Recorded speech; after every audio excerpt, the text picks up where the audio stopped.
I sat in the car outside our house, staring out the bedroom windows, where the warm light flickered, and I couldn't believe it. 8 years. 8 years I raised this child. But today I found out she wasn't mine. The DNA test showed 0%. And the worst part was that her real father turned out to be my brother. My name is Alex. I'm 37 years old. Just a month ago, I considered myself a happy person. I had a loving wife, Samantha. We'd been together for 10 years. We had a wonderful daughter, Emily, who was 8, and I always considered her my little sunshine. I thought I had built the perfect family. But one day, a simple joke from a friend ruined my whole life. It was a Friday night. After work, as usual, I went to the gym to clear my head. After training, the guys and I were sitting in the locker room, talking about life, sharing news as it happens between friends.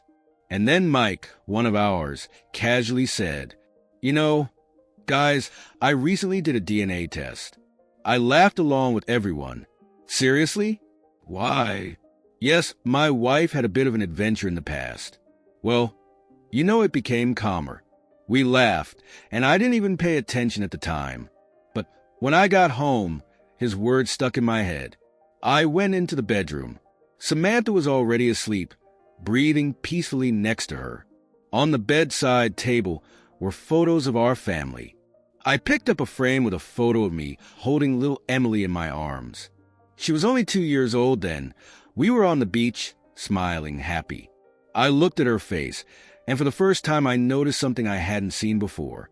Eyes, nose, facial features.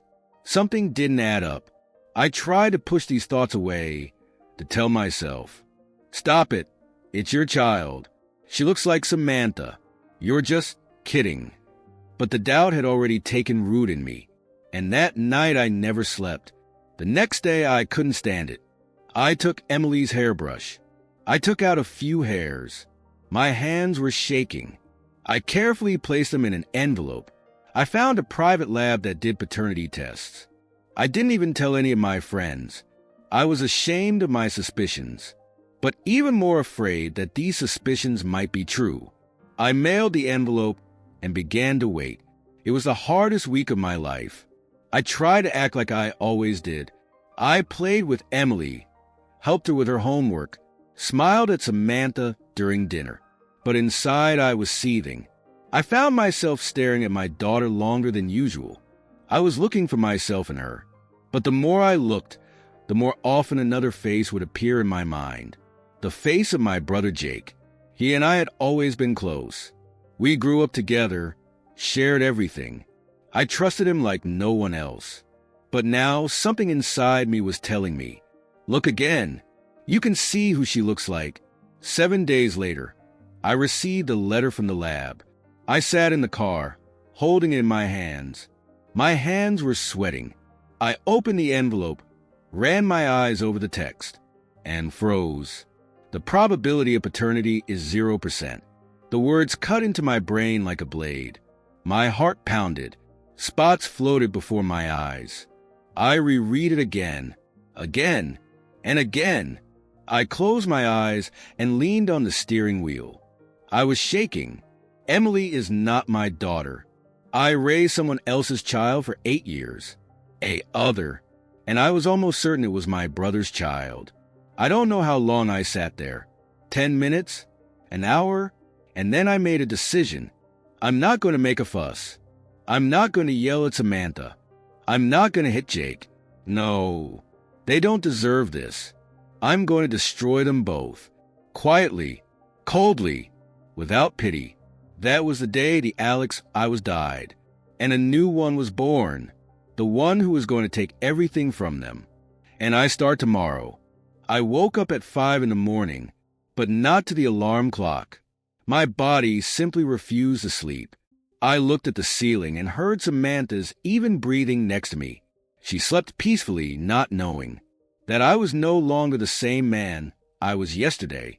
I looked at her, and for the first time in all these years, I didn't feel love, only coldness and anger. I quietly got out of bed and went to the kitchen. I made myself coffee. and opened my laptop. I needed a plan, a clear, thought-out plan. I couldn't let my emotions get the better of me. The first step was surveillance. I had to know everything, their every move, every word. I couldn't make a single mistake. I ordered 2 things. The first was a GPS tracker for my car, a small device that attaches under the bottom of the car and transmits location data. The second is a miniature camera with a microphone, which could be installed inconspicuously in the cabin. That same day I received the package. Samantha was in the bathroom. Emily was watching cartoons. I quickly went to the car. I raised the hood, as if checking something. I stuck the tracker under the rear bumper. Then I installed the camera near the mirror, disguising it as a motion sensor. That's it. Now I will see and know everything that happens in this car. I returned to the house. Samantha came out of the bathroom in a towel, smiling. "What's wrong? Is something broken?" "No, I just checked the oil." I smiled. Inside, I was already playing another game. I was no longer her husband. I was the one holding the knife that she hadn't seen yet. For the next 3 days, I did nothing, just watched. I learned to keep a poker face. I still hugged her, kissed her on the forehead. I still helped Emily get ready for school. But every night, I sat down at my laptop and watched the car videos, and I opened the map where the little red dot was moving, Samantha's car. The first few days, everything was normal. The store, the gym, home. But on the 4th day, something changed. At 2:32 p.m., her car pulled up outside Jake's house. I sat and stared at the screen. She had been there for an hour and a half. I inserted the memory card into my laptop and opened the video from the cabin. My heart was pounding. I heard her get in the car after the meeting. Her voice was high. "Oh my God, you were amazing." Laughter. Then she dialed his number. "Jake, I'm leaving now." Alex, as usual, doesn't know anything. I closed my laptop. I leaned back in my chair. I banged my head against the wall. I had confirmation. This wasn't a fantasy. This was reality. I lit a cigarette, even though I hadn't smoked in years. I sat in the kitchen, watching the smoke rise to the ceiling, and all I could think about was, "Okay, do you want to play this game? Okay, but I promise you, you won't win." I woke up the next morning a different man, not the one who doubts, not the one who suffers. I was a man who knows the truth, and I was ready to act. Samantha was cooking breakfast in the kitchen. Emily was sitting at the table, drawing. It seemed like an ordinary morning, but I saw it differently. I looked at them and thought, "You, Samantha, cheated on me in my own home. You, Emily, you're innocent, but your face is my brother's face. And every time I look at you, pain pierces me." I was cold as ice. I decided, today I will take the first step. The first target to strike would be Jake, my so-called brother. We ran a business together, but my share was bigger, 70%. His was 30%. I knew he depended on this money, but I also knew about the clause in our agreement. If one of us harmed the reputation of the company, the other had the right to buy out his share at a minimum cost, and I decided to use this clause. At 10 in the morning, I dialed his number. "Jake, hi, we need to talk." "Oh, bro, long time no see." His voice sounded confident, like that of a man who thinks he has everything under control. "Come to the office. It's important." "Sure, I'll be there in half an hour." I sat in my office, putting my documents in front of me. There were photos nearby of him kissing my wife, of them holding hands, of them entering the apartment together. Everything was neatly laid out like weapons before a fight. Jake came in smiling in a nice suit. He sat down in the chair opposite me. "What happened?" I silently pushed a photo towards him. He looked at the first one. The smile disappeared. He looked at the second one. His eyes widened. The third one, his face turned white, as if all the blood had drained from him. What? Sign it. I pushed the documents at him. What is this? I'm buying out your share at the minimum price. Alex, you can't. I can. And I will. Listen, this was a mistake. A mistake? 8 years, Jake. I raised your child for 8 years. I paid for her school. I took her to the doctors. I was her father, while you were fucking my wife. Sign. His hands were shaking. He took the pen and signed the documents. I took the papers, looked at him one last time. You're nobody now. Alex, please. Get out. He stood up, staggered. He walked away, his head down. I watched him go, and for the first time in a week, I felt something like pleasure. That was the first blow, and that was just the beginning. That evening I returned home later than usual. Samantha greeted me with a smile, as if nothing had happened. She was always a master of disguise. I watched her like a predator watching its prey. I already knew that her world was about to fall, but she didn't suspect anything yet. We had dinner together, me, her, and Emily. We talked about school. We discussed the weekend. I listened, but in my head I was already planning my next move.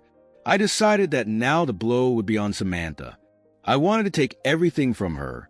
Comfort, stability, home. I wanted her to feel the same emptiness that I felt when I opened the envelope with the DNA results. The next morning I contacted a lawyer. The house we lived in was legally mine. Samantha didn't know this. I bought it before we were married. All these years I let her think that this was our home, but it was my home, and I could sell it at any time. The lawyer confirmed. All the documents are in order. I could have drawn up the deal today, and I decided to do it immediately. I found a buyer, quickly, because the price was slightly below market, and I didn't care. I didn't want the money. I wanted Samantha to stand outside with her suitcases, not knowing where to go. 3 days later, I came home and said, "We're selling the house." "What?" Samantha put down the plate and looked at me as if I were joking. "We're moving. We already have a buyer. All that's left is to sign the papers. But this is our house. It's not ours anymore." Her face changed. First confusion, then fear, then anger. "Why didn't you consult me? It's my decision." She knew something was wrong. Her eyes were wide. She tried to say something, but I got up from the table and went into the bedroom.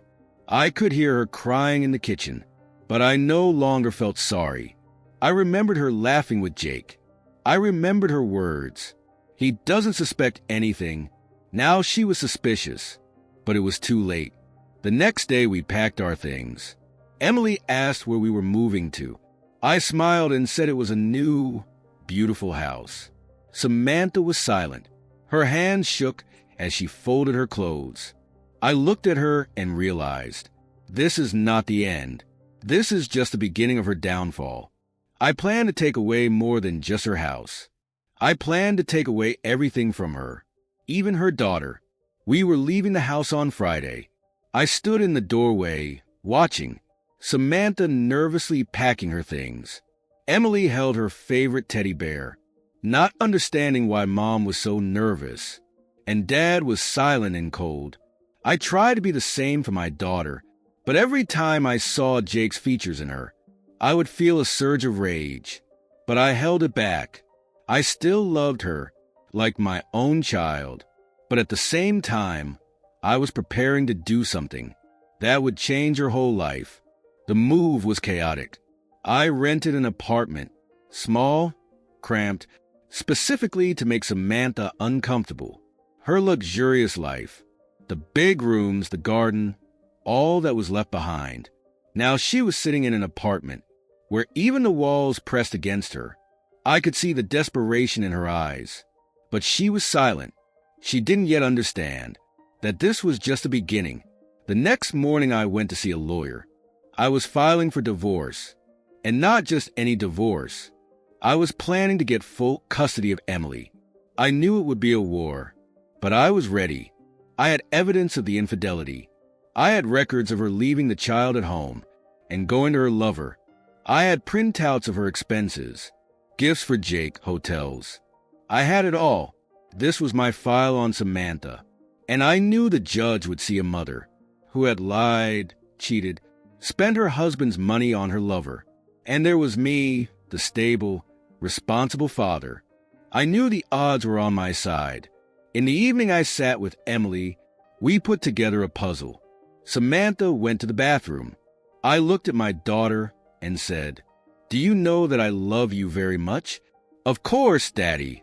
She hugged me. I could barely hold back my tears. I didn't want to take her away from her mother, but I also couldn't leave her with the liar, who was ruining our lives. I believed that it would be better for Emily. That night, lying in bed, I heard Samantha crying quietly in the other room, and I looked at the ceiling and saw a day before me, the day when I would leave the courthouse, holding my daughter's hand, and Samantha would be left alone.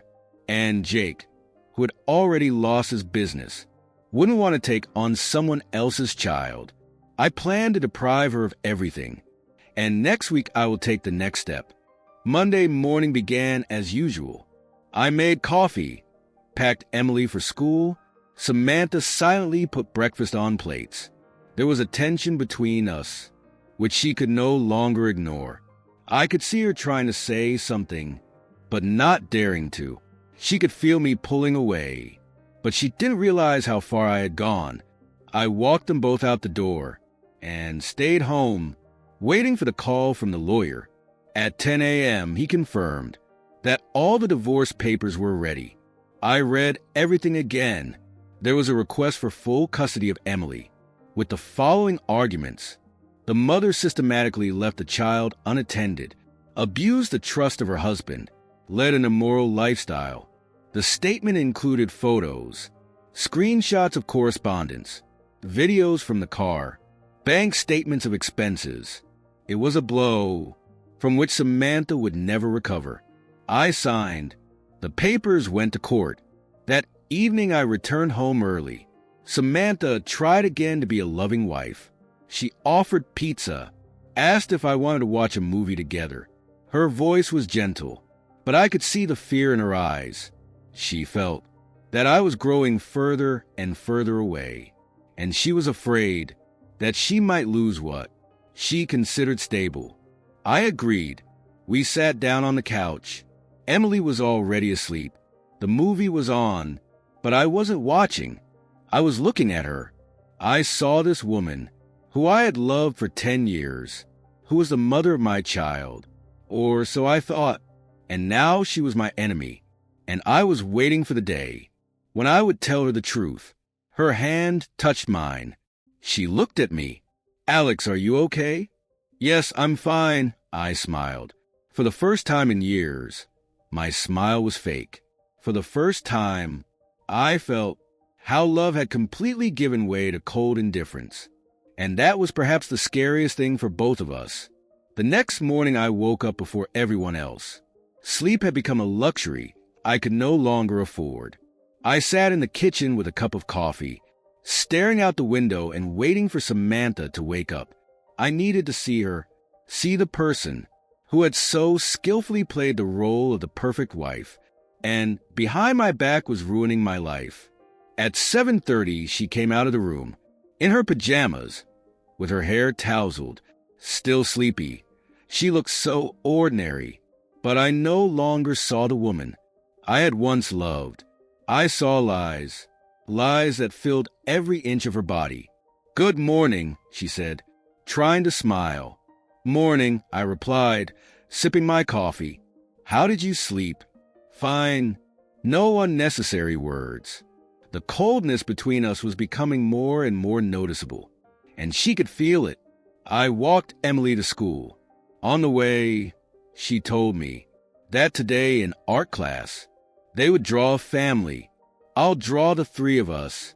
Mom, Dad, and myself," she said happily. I clenched my fingers on the steering wheel.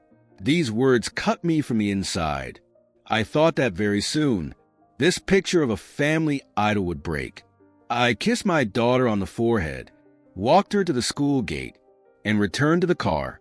Left alone, I felt angry again. I drove to Jake's office. Yes, I had already taken his share of the business, but that was only the beginning. I wanted him to feel worthless, so that every step he took would be a painful reminder that he had lost everything because of his meanness. Jake was sitting in his office, packing his things. When I entered, he looked up. His eyes were red. "Alex, no need." I interrupted him. "We've already said everything." I wanted to. "Shut up, Jake. I love her." He suddenly blurted out. "What?" I took a step forward. "I love Samantha and Emily." I couldn't stand it and grabbed him by the collar. I pressed him against the wall. "This is my family, do you hear? Mine. I'm sorry. Take your things and disappear, so that I don't see you again." I left, slamming the door. One word was murmuring in my head. Love. It was disgusting. That evening I was sitting at home. Samantha was setting the table. I looked at her and heard Jake's words. "I love her and Emily." The thought made me sick. I drank 2 glasses of whiskey to dull my emotions, but they only stirred more. "Alex." She sat down opposite me, looking into my eyes. "Did something happen?" "It's okay," I snapped. "You become different. You're avoiding me." "It's okay." I got up and went to the bedroom. Behind the closed door, I heard her quietly crying, but it didn't affect me anymore. I no longer saw in her the one with whom I dreamed of growing old. Now she was a strange woman, and very soon she would learn the whole truth, and I will be the one who makes her pay for everything. I knew I was approaching the most important stage. My plan was clear, and now it remained to take the final steps. That would finish Samantha off morally, make her defenseless before what I had prepared in court.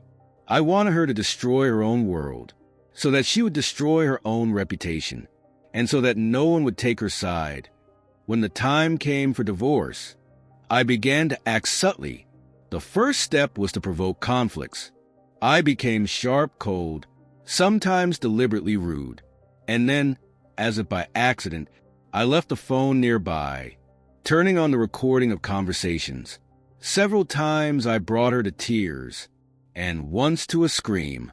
Her words, "I can't take it anymore. You're torturing me," were recorded clearly.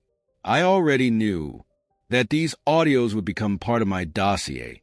The second step was her financial isolation. I blocked our joint card, leaving her with only the one in my name. When Samantha first heard, the card didn't go through. At the supermarket checkout, she called me, nervous. "What happened?" "Oh, I forgot to say, I transferred everything to another account."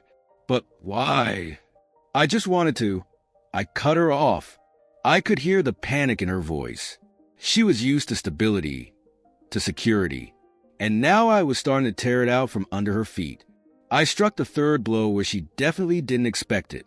I met with her best friend Lindsay, who knew more about our family affairs than I would have liked. I invited her for coffee.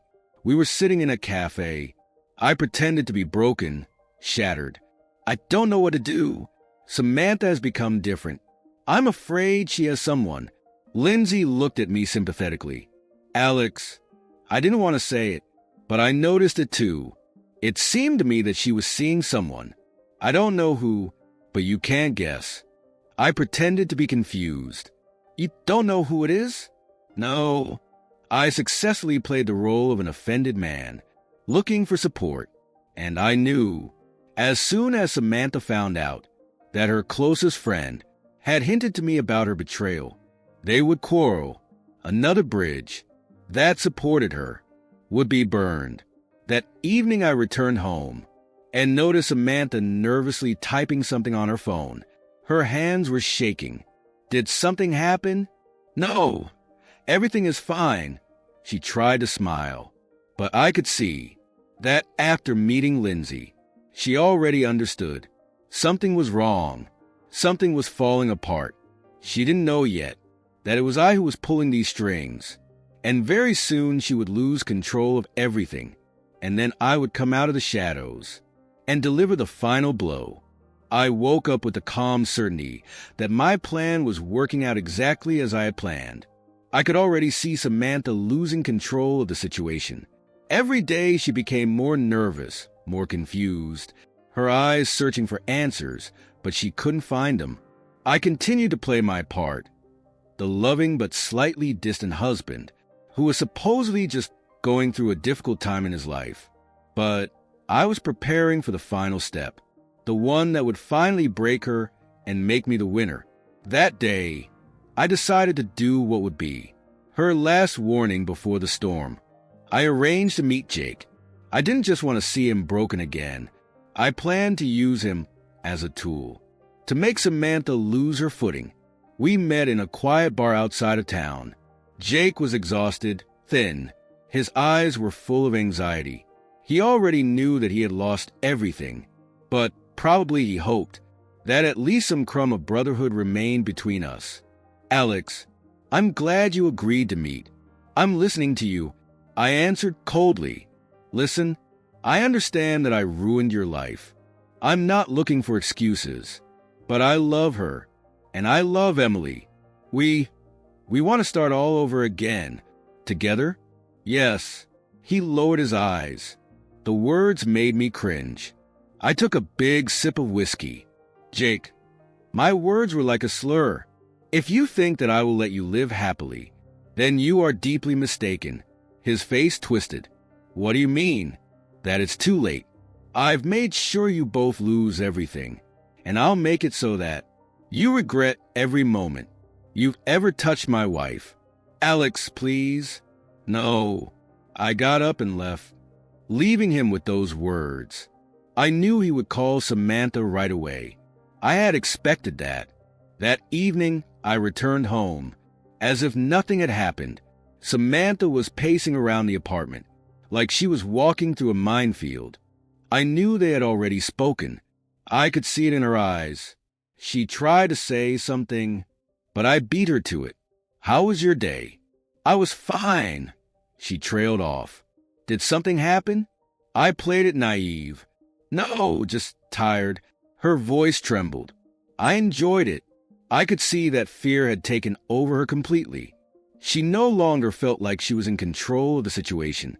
She didn't know when I would strike, which meant I had already won half the battle. That night I sat on the balcony, smoking and looking at the stars. I thought about how I had loved these two people, my brother and my wife, and now I hated them, and I didn't care what would happen to them after. I got my way. Tomorrow I would have to file the final papers in court, and then their lives, as they knew them, would end. The day had come when everything would change. I woke up earlier than usual. My heart was beating steadily, without anxiety. I knew that today I would take a step from which there would be no turning back. Samantha was still asleep. I looked at her. Once I had loved this woman more than life itself. Now I saw in her only a lie, an empty shell. I got up quietly, so as not to wake her, and went out into the kitchen. Emily was still asleep too. I went into her room and sat down by the bed. The little face of my daughter, or was it my brother's daughter, was so calm, so innocent. I felt something tighten in my chest. I loved this child. I raised her. I couldn't just take it and forget everything. I leaned down and kissed her forehead. "I'll always be there," I whispered so softly that I probably couldn't even hear myself. I was in court at 9 a.m. My lawyer was already waiting for me. I filed for divorce. I provided all the evidence, audio recordings, photos, videos, bank statements. It all looked so convincing that the lawyer just shook his head. "Samantha won't get away with this. The chances of you getting full custody of the child are practically 100%. I nodded silently. I should have been pleased. I should have felt relieved. But there was a strange emptiness in my chest. I got home after dinner. Samantha was sitting in the living room, clutching her phone. Her face was pale, her eyes red. She already knew something. Maybe Jake had warned her. Maybe she had already received some paperwork. Alex, her voice was shaky. What's going on? Did you file for divorce? I didn't answer right away. I looked at her. In front of me was the person who had ruined my life. But she was the mother of the girl, who I still called my daughter. This woman was part of my past, and now I was erasing her from my future. Yes, I did, I replied coldly. Why, you really don't know? I raised my eyebrows. Alex, Stop it, Samantha. I know everything. I know about you and Jake. I know that Emily is his daughter. I did the DNA test. Do you understand? I raised someone else's child for 8 years. She clutched her mouth, her eyes filled with tears. I wanted to say, when? I was afraid. I thought you would leave us. I wouldn't leave you. But now everything was different. I saw her world crumbling. What she had been so careful to hide all these years exploded right in her face. I'll take Emily. No, please. I'll give you a chance. We'll do it civilly. Or I'll tell you everything in court about the betrayals, about your spending on your lover, about how you left Emily alone while you went to see him. She fell to her knees, crying, begging for forgiveness. But I wasn't listening anymore. I didn't care. I just wanted this phase to end. That night, I sat on the balcony again. I won. I destroyed them. Samantha was broken. Jake was bankrupt. I was staying with my daughter, even though she wasn't my own. But for some reason, I didn't feel happy. I had won the war, but at the same time, I had lost myself. That Alex, who once believed in love, in family, in brotherhood, I was no longer that person. I had become the one, created by their lies and betrayal.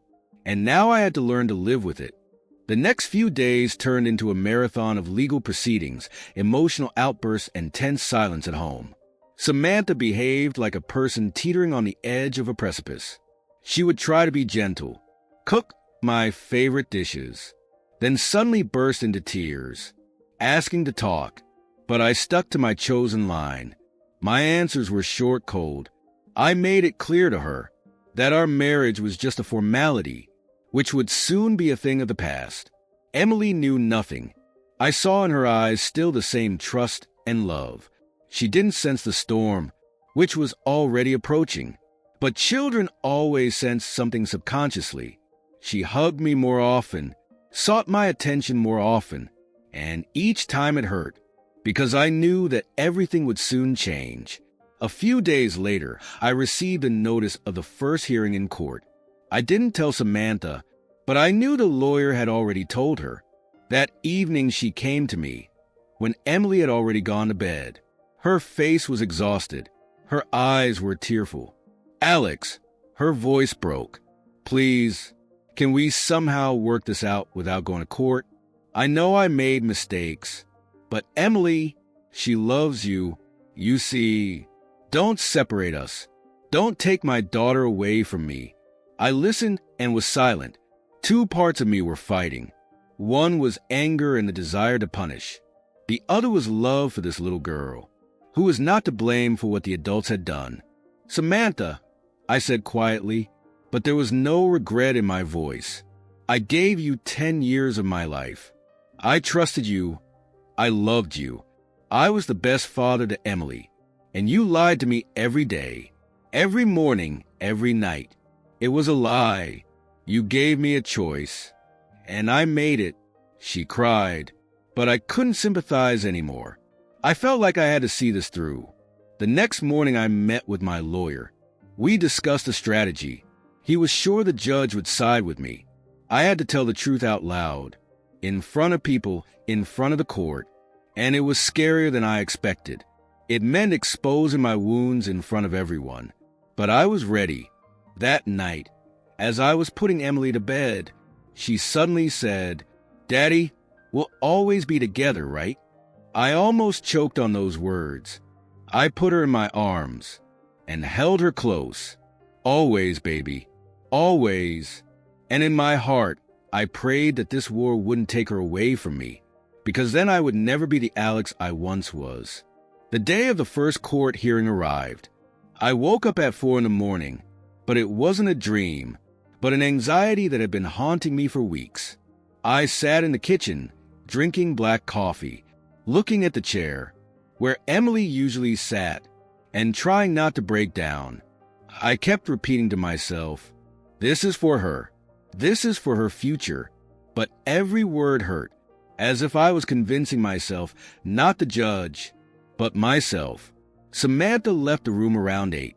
She looked broken, blue shadows under her eyes, a look of fear. She started to say something, but I held up my hand, making it clear. "No need. I'll take Emily to school," she said quietly. Okay, this was our last peaceful morning, because in a few hours we would go from husband and wife to enemies in the courtroom. I saw Samantha first in the courtroom. She stood next to her lawyer, who was whispering something in her ear. I met her gaze. There was a plea in her eyes. Mine were only cold. That was the moment when I finally understood there was no turning back. I took my seat next to my lawyer. The judge entered the courtroom, and the game began. My lawyer spoke first. He laid out all the facts: betrayal, concealment of the truth about paternity, negligent treatment of the child, financial irresponsibility. He showed photos, played audio recordings, showed bank statements. Every word hit Samantha like a hammer. I saw her head down out of the corner of my eye. She clenched her hands so that her fingers turned white. Then she spoke. Her lawyer tried to make it all seem like an emotional crisis, a mistake that many women make. Samantha talked, cried, told me how much she loved her daughter, how much she regretted it, how much she wanted to keep something from her past life. But her voice was breaking, and even the judge could see that it was despair, not certainty. The court postponed the decision. This was just the beginning, but I could already see that the scales were tipping in my favor. I left the courtroom and breathed in the freezing air. I was winning, but it was empty inside. Samantha caught up with me in the parking lot. "Alex, please, don't take Emily away from me. I admit everything. I'm guilty. I'll do whatever you say, but don't take her away." Her voice was breaking. Her eyes were full of tears. I looked at this woman, whom I'd loved for 10 years, and for the first time in weeks, I felt something like regret. But I knew there was no going back. "See you in court, Samantha." I turned and left. Her crying was left behind, but I carried that sound inside of me. Long after, I got in the car and drove away. The days after the first court hearing dragged on like a thick, viscous fog. On the outside, I remained calm, continuing to live my usual life. Work, school, dinner at home. But inside, everything was seething. I knew this was just a pause before the next fight, and the uncertainty was driving me crazy. Samantha had changed too. She seemed to have resigned. There was an emptiness in her eyes that I had never seen before. She didn't cry. She didn't beg for more. She just was, like a shadow. Emily didn't understand anything, or she pretended not to. She still came to my room in the morning, still hugged me before school, and that was the hardest part. I couldn't hate this child, even knowing the truth. I couldn't. One evening, when Samantha went to the store, Emily climbed onto my lap. She was so sincere, so bright. "Dad, will you always love me?" "Of course, honey." I tried to speak firmly, but my voice trembled treacherously. "No matter what happens, you will always be my daughter." The words came out of nowhere, and I realized that it was true. I was ready to give everything, to protect her. It didn't matter whose biological mother she was. She was mine. At night, when everyone was asleep, I sat on the balcony and smoked. I thought about how far this war had gone. I had trampled my wife, destroyed my brother, but had I become happier for it? I began to doubt, not in the rightness of my decision, but in whether it was worth bringing it all to ruin. I could have just left, leave them, and start a new life. But I decided to punish. And now I myself became part of this revenge. I was scared that when the court makes a decision, and I get Emily, I will still be left empty, because those who were dearest to me have turned into enemies. And you can't escape from that. This will stay with me forever. The time of the verdict was approaching. I could feel the tension in the apartment reaching its peak. Samantha hardly spoke to me, but I could see that she was crying at night. I often heard how she quietly entered Emily's room, sat by her bed, held her hand, as if saying goodbye every night. I knew that she already understood. She had almost no chance. I did everything to bring her to her knees. My revenge was perfect, but for some reason, I no longer felt the satisfaction that I had imagined before. One evening, the day before the hearing, Samantha came to me while Emily was already asleep. "Alex." "What?" I replied coldly. I will give you custody. I have already decided. I don't want Emily to see us tearing each other apart. I see the way she looks at you. I can't take her father away from her. I have no right." I froze. I was expecting war. I was preparing for the final blow. And she just surrendered? But I asked for only one thing. Let me be with you. Let me see her. I'm not asking for much. I just want to be a part of her life.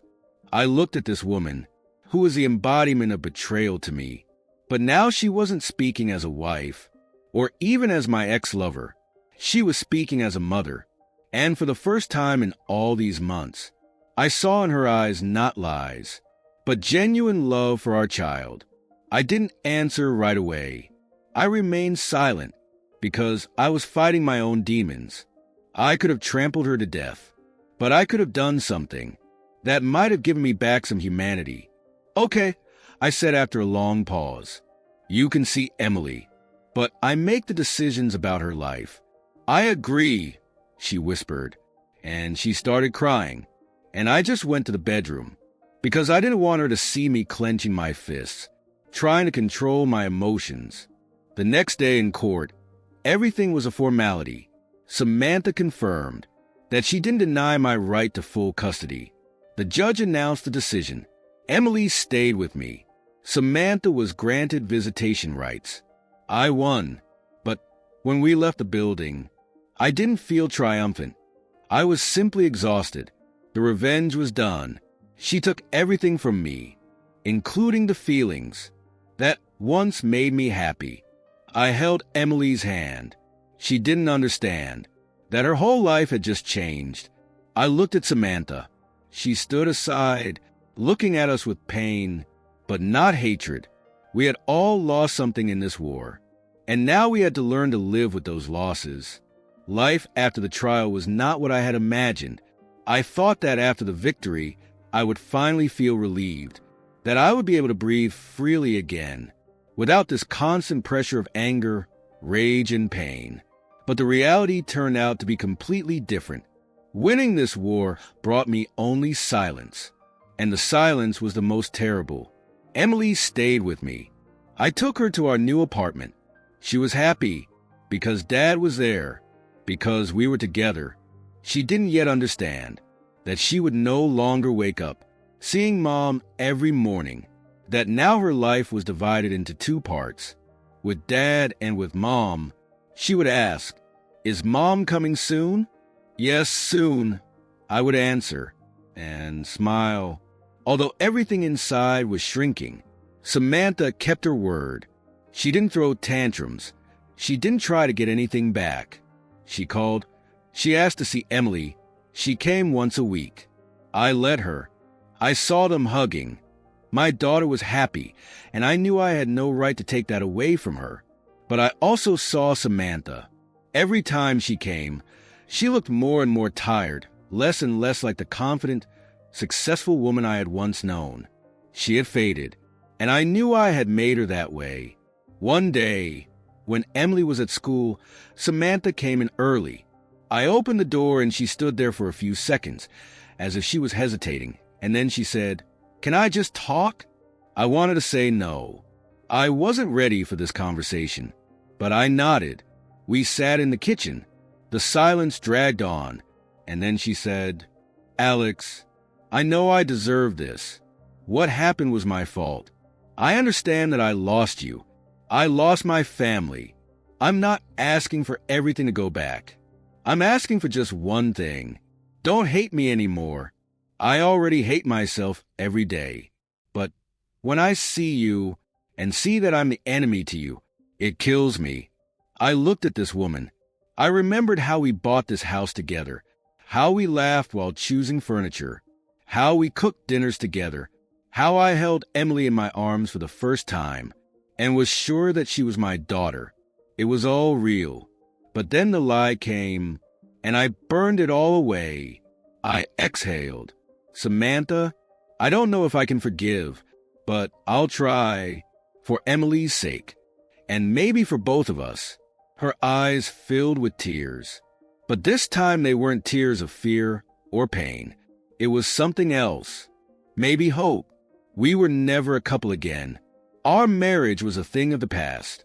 But we became parents who were able to put the love for our child above our hatred. Time doesn't heal everything, but time teaches us how to move on. And I learned. I put revenge behind me, and maybe for the first time in a long time, I began to feel alive again. Please subscribe to our channel Stellar Stories. We have new amazing stories coming out every day. Thank you.